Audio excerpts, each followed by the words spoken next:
Well, good afternoon, everybody. My name is Alastair. I am your conference teacher for today's lesson. And here it is. We can see it on the screen here. The lesson for today, how to describe parades and public events on national holidays. Interesting. So we've got a conference lesson that is quite well timed. For those of you interested in American parades, for example, we have Thanksgiving a little bit later this week. So we're going to look at how to describe parades and public events on national holidays. Well, let's have a look. Here we go. Our agenda for today.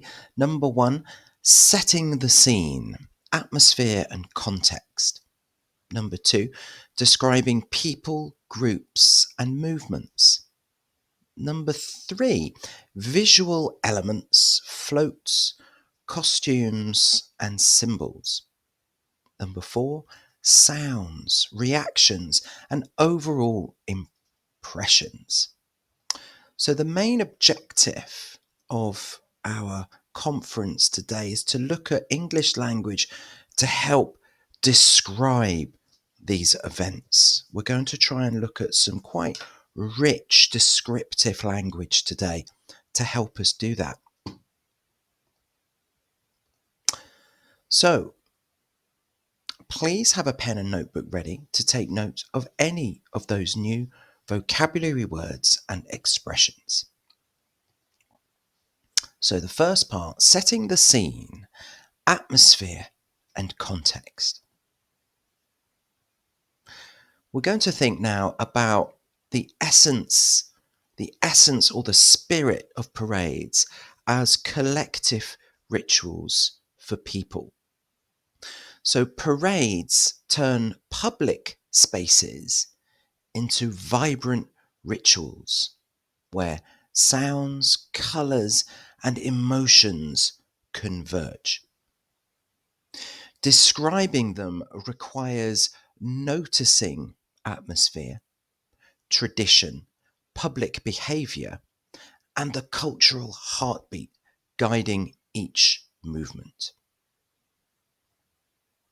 Well, let's think about some vocabulary words suitable to describe the atmosphere of a parade. So here we go. We have a list of 10 vocabulary words. I'm going to read each word twice for you to listen. Number 1, festive. Number 2, electrifying. Electrifying. Number 3, vibrant. Vibrant. Number 4, nostalgic. Nostalgic.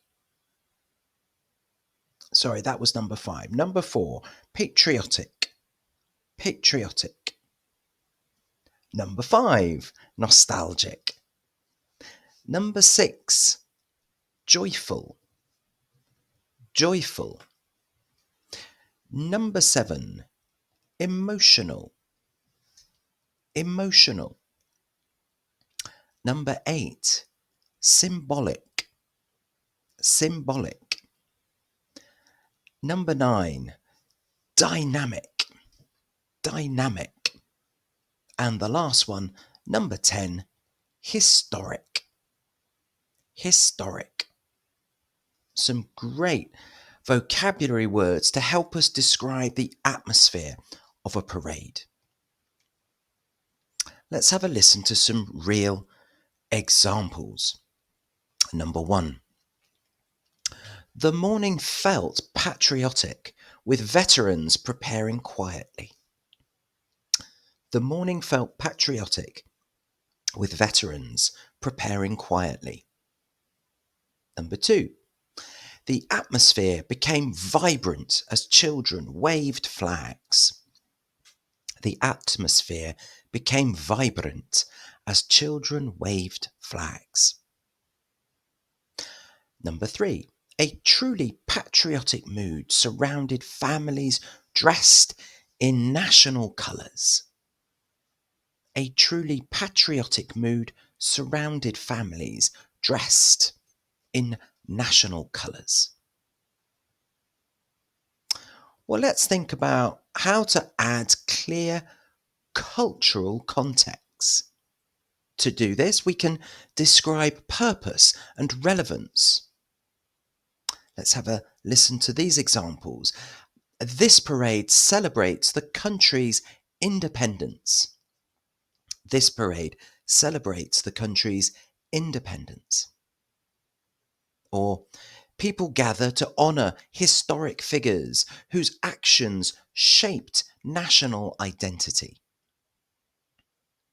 People gather to honour historic figures whose actions shaped national identity. Well, let's also think about a realistic contextual description model. Very nice. Here we go.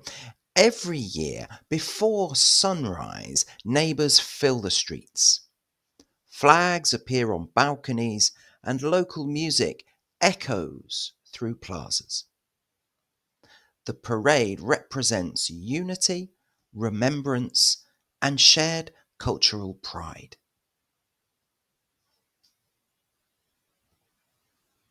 We also have an example dialogue of two people discussing a parade. Let's have a listen to this conversation between Pitt and Betty. Pitt: how does the atmosphere feel today? Betty: warm and emotional. People arrived early, greeting strangers like old friends. Do you sense the anticipation? Completely.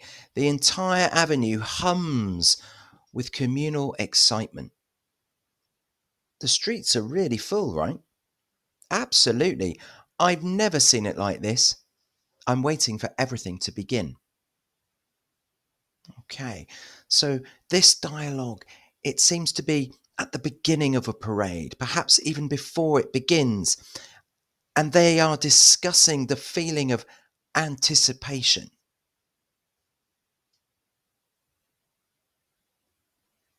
Well, let's move on to the second part, which is describing people, groups, and movements. So we want to try to identify the participants clearly in our descriptions. So we want to describe who marches in the parade. Now, we've got some examples of people or groups of people that traditionally march in these type of national parades, such as dancers, soldiers, drummers, firefighters, students, cultural associations, veterans, or athletes. So just some examples of parade participants. We also want to mention their costumes, purpose, energy, and symbolic relevance to the celebration. So we want to describe who, and we also want to talk about what they're wearing, what is their purpose, how is their energy, and what is the symbolic relevance to the celebration. Well, let's have a look at another great vocabulary list, this time related to groups and roles. We have 11 different vocabulary words or expressions. I'll read all of them twice. Let's have a listen then. Number 1, marchers. Marchers. Number 2, performers. Performers. Number 3, flag bearers. Flag bearers. Number 4, drummers. Drummers. Number 5, pipers. Pipers. Number 6, majorettes. Majorettes. Number 7, scouts. Scouts. Number 8, banner carriers. Banner carriers. Number 9, veterans. Veterans. Number 10, cultural leaders. Cultural leaders. And lastly, number 11, youth brigades. Youth brigades. Okay, some great vocabulary related to the people who take part in these national parades. Well, let's have a listen to some examples, some descriptive language related to the people. Number 1, flag bearers marched confidently, keeping perfect rhythm. Flag bearers marched confidently, keeping perfect rhythm. Number 2, majorettes performed synchronized baton routines. Majorettes performed synchronized baton routines. And lastly, number 3, scouts displayed historical uniforms that fascinated the crowd. Scouts displayed historical uniforms that fascinated the crowd. Well, let's think now about how to describe their real movements within the parade. So we've got a couple of examples here. Number 1, musicians advanced steadily, maintaining a strong rhythm that guided the entire parade. Number 2, dancers created swirling patterns with bright ribbons, forming waves of colour across the avenue. So we've got some great description of the movement of the parade or parades in these sentences. We also have a tip for a footnote. If you like the event, describe as much as you can. So if you like the event, describe as much as you can. So here we have a real life description. Okay, so we've got a great picture there. It's a photograph, so it is real. Let's have a look at a real description of this event. It was a lively New York parade where a huge Minnie Mouse balloon floated down a rainy Central Park West, drifting above the street like a bright red and white cloud. Crowds watched from behind the barricades, under umbrellas, while dozens of handlers in ponchos guided the balloon carefully along the wet pavement. So this description is very evocative. It helps us to really picture what's happening on the street. I'll read it again. It was a lively New York parade where a huge Minnie Mouse balloon floated down a rainy Central Park West, drifting above the street like a bright red and white cloud. Crowds watched from behind barricades, under umbrellas, while dozens of handlers in ponchos guided the balloon carefully along the wet pavement.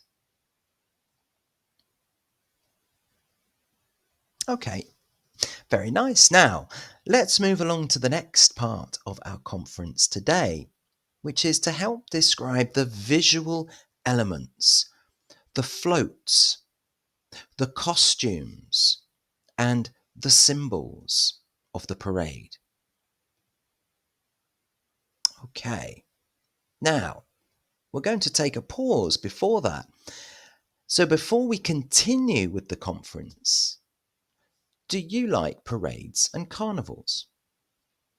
Describe a parade that you have experienced with friends or family and write your answer in the chat. Okay, so we have our chat exercise for today. Okay, so if you would like to take part, I'd like you to try and describe a parade or carnival that you have visited. For example, I have visited the Notting Hill Carnival many times. It's very loud. The music is pulsating and the colours are everywhere. Okay. So if you want to take part in this exercise, okay, very good. So Raymond said, yes, I like carnivals in Germany. Very nice. Anyone else like to comment on a carnival or a national parade or festival that they have visited? If you would like to do so, then please do so in the chat.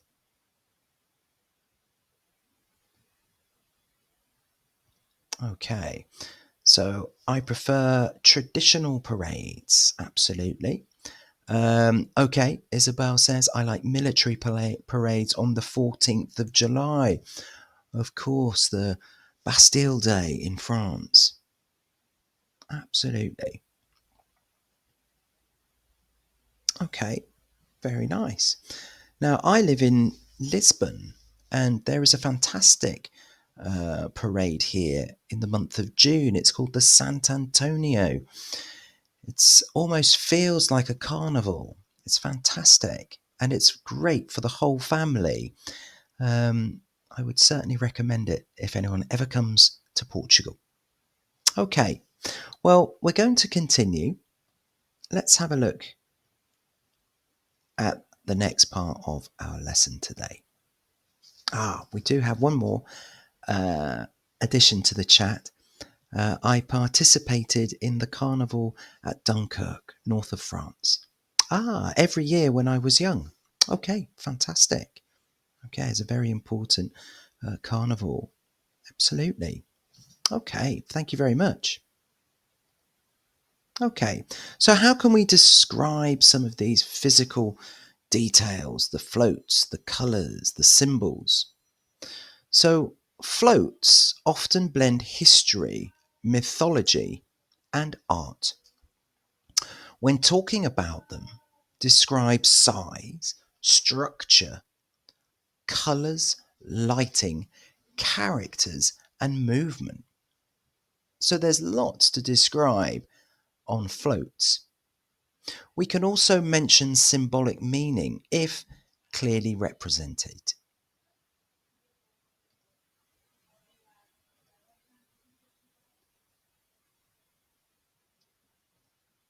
Okay, well, let's have a look at this part here. So we've got some vocabulary for visual and artistic details. So we've got 3 pictures here of different floats, numerous floats in the first one. So do you see how many different details there are? You can use the following adjectives at the bottom of the screen to make your conversations more enriching. So I'm going to read through this list of adjectives. Illuminated, embroidered, handcrafted, sculpted, oversized, glowing, metallic, patterned, textured, traditional, futuristic, artistic, shimmering, decorative, and symbolic. Okay, well, let's have a listen to those very nice adjectives another time. Illuminating, embroidered, handcrafted, sculpted, oversized, glowing, metallic, patterned, textured, traditional, futuristic, artistic, shimmering, decorative, and symbolic. Fantastic adjectives to use to help describe the details that we see in a parade. Well, let's have a look or listen to a dialogue example, this time between friends Aaron and Brenda. Aaron: did you see the phoenix float? Brenda: yes, enormous and beautifully illuminated. The feathers seemed alive. It felt symbolic. Exactly. A perfect message of renewal during a national celebration. The way it glided down the street felt almost mythical. Totally. As if the whole crowd paused just to breathe in its light. Okay, so a very nice mini conversation there with some very descriptive language. Let's have a look at a specific cultural example.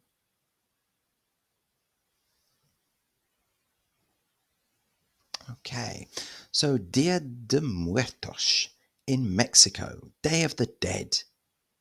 So the Day of the Dead is a colourful celebration where people honour their loved ones who have passed away. In the streets, you can see large skeleton figures, bright marigold flowers, and people with painted faces. Music, dancing, and parades fill the city, creating a joyful atmosphere. Families build altars with photos, candles, and the favourite foods of the people they want to remember. Okay, so a very reputable national parade of Mexico. Okay.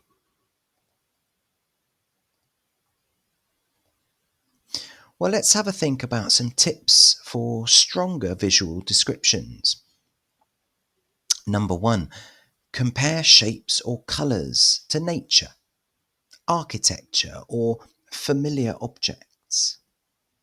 Number 2, mention contrasts, textures, lighting, and symbolic meaning to make your description more cinematic. Okay, well, let's continue to community and themed parades. So describing music and soundscapes. Keep in mind that music is the universal language. Try to mention instruments, rhythm, and emotional effect.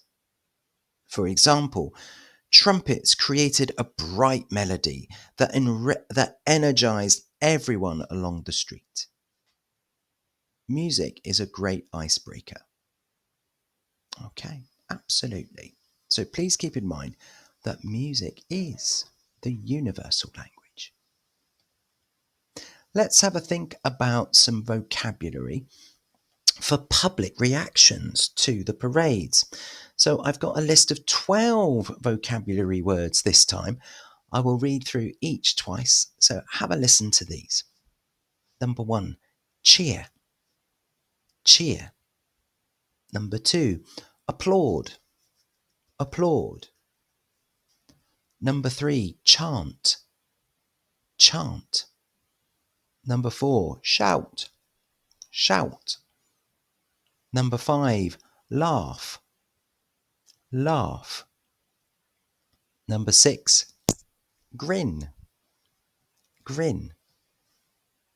Number 7, wave. Wave. Number 8, admire. Admire. Number 9, whisper. Whisper.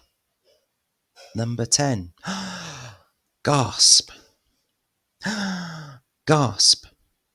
Number 11, interact. Interact. And the last one, number 12, celebrate. Celebrate. Okay, well, let's have a listen to some descriptive language, realistic descriptions of audience behaviour. So what did the audience do? Let's listen to our examples. Number 1, families cheered loudly as local heroes passed.